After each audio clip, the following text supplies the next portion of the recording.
Jayashree Liberty Hospitals, on the occasion of 11th anniversary, free OP consultation and 20% discount in OP. Contact. నమస్తే, నేను విజయ్. కాశ్మీర్లోని పహల్గామ్లో టూరిస్టుల మీద జరిగినటువంటి ఉగ్ర దాడి తర్వాత ప్రభుత్వం చాలా సీరియస్గా స్పందిస్తుంది. ఇప్పటికే భారత ప్రభుత్వం దీనికి సంబంధించి కూడా ప్రత్యేకంగా అంటే పాకిస్తాన్కి సంబంధించినటువంటి దౌత్యవేత్తలను భారతదేశాన్ని విడిచి వెళ్ళాలని, అలాగే సింధు జలాల ఒప్పందాన్ని కూడా రద్దు చేస్తున్నట్టు ప్రకటించింది. అయితే ఇప్పుడు ప్రభుత్వం ఏం చేయబోతుంది, ఎలాంటి పరిస్థితులు ఉండబోతున్నాయి, ఇలాంటి నిర్ణయాలు తీసుకోవడం ద్వారా అంటే అసలు యుద్ధ వాతావరణం ఏమన్నా వచ్చే పరిస్థితి ఏమైనా కనిపిస్తుందా? ఎస్, వీటి గురించి డిస్కస్ చేద్దాం. మనతో పాటు లైవ్ కాల్లో ఉన్నారు retired wing commander Shyam Prasad గారు. సార్ నమస్తే. నమస్తే సార్, జై హింద్.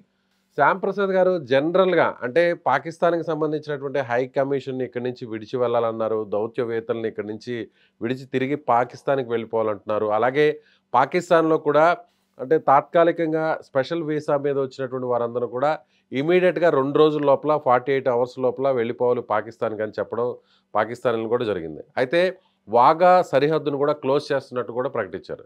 సో ఈ సిచ్యువేషన్ అంతా కూడా చూస్తుంటే యుద్ధ వాతావరణ పరిస్థితులు ఏమన్నా కనిపిస్తున్నాయి అనుకోవచ్చా? మీ ఎక్స్పీరియన్స్లో దీని గురించి ఎలా అనాలిసిస్ చేస్తారు? ఎలా?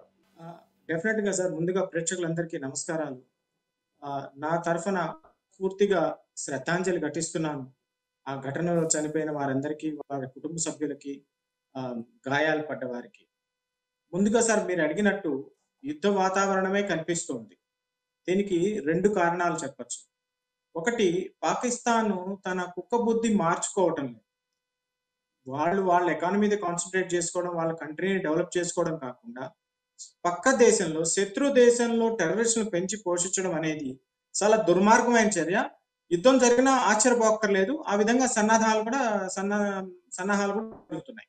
అంటే ఎలాంటి పరిస్థితుల్లో అంటే దౌత్యవేత్తలను వెళ్ళిపోవాలని, హైకమిషన్ ఇక్కడ ఉండకూడదని, అలాగే పాకిస్తానీలు కూడా ఏదైతే స్పెషల్ వీసాల మీద, తాత్కాలిక వీసాల మీద వచ్చేటువంటి వారందరూ కూడా ఇమీడియట్గా దేశాన్ని విడిచి వెళ్ళిపోవాలని, అలాగే బార్డర్ను కూడా క్లోజ్ చేయడం, ఇవన్నీ చూస్తుంటే నిజంగా ఎలాంటి సిచ్యువేషన్లో ఇలాంటి నిర్ణయాలు తీసుకుంటుంది జనరల్గా గవర్నమెంట్? ఈ ప్రభుత్వం సార్ ఒక బాధ్యతమైన పదవిలో ఉన్నవారు మాట్లాడుతున్నాను. నేను 1990 నుంచి సైన్యంలో ఉన్నాను, 2018 వరకు. 2014 తర్వాత ప్రతి నిర్ణయం కూడా భారత సార్వభౌమత్వాన్ని 2 విధాలుగా చూసుకోవచ్చు. భారత చర్యని, ఒకటి డిప్లొమాటిక్ గా, రెండోది మిలిటరీగా. ఒకసారి ఊహించండి, మన నెల్లూరు పెన్నాకాలు అటు సైడ్ బ్లాక్ చేసేస్తే, ఇటు సైడ్ కేవల్య నది గూడూరు దగ్గర బ్లాక్ చేస్తే నెల్లూరు పరిస్థితి ఏంది? ప్రస్తుతం జమ్మూ కాశ్మీర్ పరిస్థితి అలా ఉంది. చుట్టూ శత్రు దేశాలు, వాళ్ళు రోజంతా ఇదే పని, టెర్రరిస్టులు పంపించడం, అక్కడ సమాజంలో అల్లకల్లోలు సృష్టించడం, భద్రతా దళాల మీద దాడి చేయడం, అమాయకులైన టూరిస్టుల మీద దాడి చేయడం. సో మన పవరు చాలా ఉంది. మనం ఇంతవరకు మన పవర్ చూపించలేదు, జులుము విదిలించలేదు సింహం. ఇప్పుడు విదిలించే సమయం ఆసన్నమైందని అనుకుంటున్నాను, మనస్ఫూర్తిగా కోరుకుంటున్నాను కూడా. అంటే ఎలాంటి అంటే మీరు అన్నట్టుగా ఇప్పటి వరకు కూడా అలాంటి డెసిషన్స్ తీసుకోలేదు అంటున్నారు. అంటే ఆ డెసిషన్స్ ఏంటి? ఆ డెసిషన్స్ తీసుకోవడం వల్ల ఎలాంటి ఇబ్బంది పాకిస్తాన్కి వచ్చే అవకాశం ఉందంటారు? సార్, దీంట్లో 3 రకాలు ఉంటాయి సార్. ఒకటి టోటల్ వార్ అంటాము, రెండవది లిమిటెడ్ వార్ అంటాము, తర్వాత లిమిటెడ్ కాన్ఫ్లిక్ట్ అంటాం. Local conflict, limited war, total war. ఈ మూడిటికి కూడా భారత సైన్యం, ఇప్పుడు మనకి సిడిఎస్ కూడా ఉన్నారు కాబట్టి, ఆర్మీ, నేవీ, ఎయిర్ ఫోర్స్ సర్వసన్నద్ధంగా ఉన్నాం. పాకిస్తాన్ చాలా చిన్న దేశం సార్. మనం ఒక మాట అనుకుంటే పెద్ద సమయం పట్టదు. కానీ ఒక పెద్ద దేశంగా, ప్రపంచంలోకెల్లా అతిపెద్ద జనాభా ఉన్న దేశంగా, ప్రపంచంలో శరవేగంగా ఎదుగుతున్న దేశంగా మన మీద కొన్ని బాధ్యతలు ఉంటాయి. సమాజం, ప్రభుత్వం కానీ, గవర్నమెంట్ కానీ, లేకపోతే వరల్డ్ వైడ్ గా మన మీద కొన్ని బాధ్యతలు. దానికోసం మనం ఆగుతున్నాం తప్పితే పాకిస్తాన్కి బుద్ధి చెప్పడం పెద్ద పనేం కాదు. లిమిటెడ్ వార్ లో ఏం జరుగుతుంది? మన లైన్ ఆఫ్ కంట్రోల్ దగ్గర ఉన్న భూభాగాలన్నీ మిసైల్స్ తో తునాతునకలు చేసేస్తారు. అక్కడ ఏం ఉండదు అనమాట. నెక్స్ట్ 20-30 years వరకు ఏం పెరగదు అక్కడ. టోటల్ వార్ అంటే ఏంటి? పిఓకేని ఆక్యుపై చేసుకొని మళ్ళీ కలిపేసుకోవడం. లిమిటెడ్ కాన్ఫ్లిక్ట్ అంటే ఏంటి? మన జరిగిన సర్జికల్ స్ట్రైక్ లాగా ఆ పర్టికులర్ స్పాట్ లోకి వెళ్ళి కూల్ చేసి వెనక్కి వచ్చాడు. ఈ 3 కేపబిలిటీస్ కూడా మన దగ్గర రెడీగా ఉన్నాయి. We just want political green signal అంటాం మేము. మిలిటరీగా ఎప్పుడు రెడీగా ఉంటాం. పొలిటికల్ సిగ్నల్ ఎప్పుడైతే దొరుకుతుందో, మా మిలిటరీకి 24 గంటలు చాలా ఎక్కువ సార్. అంటే 24 అవర్స్లోనే, వితిన్ మినిట్స్లోనే వారికి సిద్ధమయ్యే పరిస్థితులు ఉన్నాయంటారా? ఆల్రెడీ నిన్న చూసే సిచ్యువేషన్ కూడా త్రివిధ దళాలనంతా కూడా అలర్ట్ చేయడం జరిగింది. అందరూ కూడా అలర్ట్గా ఉన్నారంటున్నారు. అంటే మీరు అన్నట్టుగా మీరు ఎయిర్ ఫోర్స్లో వర్క్ చేశారు, సీనియర్ కమాండర్గా కూడా రిటైర్ అయ్యారు. కేవలం కొన్ని నిమిషాల వ్యవధిలోనే ఏదైనా చేయడానికి సిద్ధంగా ఉందా మన ఆర్మీ కావచ్చు, ఎయిర్ ఫోర్స్ కావచ్చు, నేవీ కావచ్చు? తప్పకుండా sir. It is our bread and butter. మేము బతికేది ఎందుకు? మాకు అంతంత జీతాలు ఇచ్చి పోషించేది అందుకే. We need 45 minutes. We are ever ready. Every system కూడా 45. మీకు ఒక విషయం చెప్తాను, చెప్పచ్చో చెప్పకూడదో కానీ, ఫైటర్ పైలట్స్ అనేవాళ్ళు రాత్రిపూట అక్కడే నిద్రపోతారు విమానం పక్కనే, షిఫ్ట్లు వేస్తూ. ఆల్ ఆఫ్ సడన్గా ఏదైనా కాల్ వచ్చినా కూడా ఇమీడియట్గా విత్ ఇన్ మినిట్స్లో అక్కడ వారికి రెడీ అయిపోవాలి, అంతేనా? 3 minutes సార్, 3 minutes. 3 నిమిషాల్లో 3 నిమిషాల్లో will be on overhead Pakistan అంటాం మేము. 3 minutes లో పని చేసుకుని వచ్చేస్తాం. But the decision, political will అంటాం కదా, imposing our sovereign will over another country, ఆ డెసిషన్ మాకు ఇవ్వడానికి it may take 3 minutes, it may take 3 years, it may take 30 years. Plus ఇంకోటి ఒక విషయం మీరేం అనుకుంటే చెప్తాను.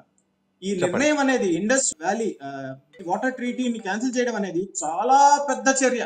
ఇది ఏ చిన్న చితక యుద్ధంతో సమానమైంది కాదు, ఇది టోటల్ వార్తో సమానమైంది. ఎందుకంటే వచ్చే 10 ఏళ్లలో పాకిస్తాన్ ఎకానమీ చిన్నభిన్నమైపోతుంది. ఇది మనం ఎప్పుడో చేసి ఉండాల్సింది. ఆ పొలిటికల్ విల్ మనకి ఇప్పుడు వచ్చింది. మన మీద ఆధారపడి బతుకుతున్నారు సార్ వాళ్ళు. ఎలా అంటారు? మన మీద ఆధారపడి బతకడం అంటే ఎలా అంటారు? వాటర్ లేకపోతే అక్కడ ఇరిగేషన్ ఉంటుందా? వాళ్ళు పండించే గంజాయి వస్తుందా? హీరోయిన్ వస్తుందా? అక్కడి నుంచి వాళ్ళ మెయిన్ వ్యాపారం గంజాయి. మన నీళ్లు వాడుకొని అక్కడ బియ్యం పండిస్తారు, బియ్యం ఎక్స్పోర్ట్ చేస్తారు. ఆ నీళ్ళని 85 to 90% water goes from our Punjab. 5 నదులు అవి, జీలం, చీనాబ్ అవన్నీ ఉన్నాయి కదా, అవన్నీ అక్కడి నుంచి ప్రవహిస్తేనే అప్పర్ రైపేరియన్, లోవర్ రైపేరియన్ అంటారు. పైనుంచి కిందకి వెళ్ళాలి. మనం ఆపేసామంటే గిలకలు కొట్టుకొని చచ్చిపోతారు వాళ్ళు. ఇప్పుడు సింధు వాటర్ అంతా కూడా ఆపేయడం వల్ల, అంటే ఇప్పుడు మీరు అన్నట్టు చీనాబ్, జీలం నదులన్నీ కూడా సింధు జలాల్లో కలుస్తాయి. అక్కడి నుంచి కాశ్మీర్ నుంచి వాటర్ అంతా కూడా పాకిస్తాన్కి వెళ్తుంది. సో ఇప్పుడు ఈ వాటర్ని ఆపేస్తే పూర్తిగా ఇప్పుడు పాకిస్తాన్ని ఎండగట్టేయచ్చు అంటారా? కూలిపోతుంది సార్. ఇప్పుడు మన బంగ్లాదేశ్ పరిస్థితి చూడండి, ఇంకో కంట్రీస్ చూడండి, కంప్లీట్లీ సరెండర్. ఏం చేయలేవు వాళ్ళు. అసలు వాళ్ళు ఏంటంటే అక్కడ ఉన్న ప్రజానీకం కూడా చాలా కష్టపడిపోతున్నారు. వాళ్ళ వల్ల కావటం లేదు. ఇమ్రాన్ ఖాన్ లాంటి ప్రధానమంత్రిని తీసి పక్కన పడేశారు. ఎందుకంటే అక్కడ ఒక గుంపు, ఒక మానసిక విద్రోహ మనస్తత్వం గల ప్రభుత్వం నడుస్తోంది. ఆ మిలిటరీ కూడా అలాగే ఉంది. వాళ్ళకి ఎంతసేపు వాళ్ళ ప్రభుత్వాన్ని కాపాడుకుందాం, వాళ్ళ దేశాన్ని కాపాడుకుందాం, వాళ్ళ దేశాన్ని గొప్ప దేశంగా చేద్దామని కాదు తపన. ఎంతసేపు భారత్ లో కలిపెట్టడం, మన చేత చెప్పు దెబ్బలు కొట్టించుకోవడం. ప్రతి 20 ఏళ్ళకి వాళ్ళకి చెప్పు దెబ్బలు కొట్టించుకోవడం అలవాటైపోయింది. Thank you sir, thank you so much. ఇది రిటైర్డ్ కమాండర్, వింగ్ కమాండర్ చెప్తున్నట్టుగా శ్యాంప్రసాద్ గారు. ఖచ్చితంగా ప్రభుత్వం అయితే ఒక సీరియస్ నిర్ణయం తీసుకోబోతుంది. ఇప్పటికే 3 రకాల యాక్షన్ ప్లాన్స్ కూడా రెడీ చేసింది. సింధు జలాలను పూర్తిగా నిలిపివేయడం వల్ల పాకిస్తాన్ ఎడారిగా మారేటువంటి అవకాశం ఉంది. ఇప్పటికే దానికి సంబంధించినటువంటి నిర్ణయాలన్నీ కూడా జరిగిపోయాయి. అయితే ఇప్పుడు ప్రభుత్వం ఏం చేసినా కూడా ప్రజలందరూ కూడా ప్రభుత్వానికి మద్దతు ఇచ్చే పరిస్థితి ఉంది. అయితే పూర్తిగా ఇప్పుడు పాకిస్తాన్ని చెంపదెబ్బ కొట్టేటువంటి అవకాశం, పాకిస్తాన్కి బుద్ధి చెప్పేటువంటి అవకాశం మనకు వచ్చింది. కాబట్టి ప్రభుత్వం కూడా ఆ దిశగా అడుగులు వేసే పరిస్థితి ఉందని ఆయన చెప్తున్నారు. Thank you so much.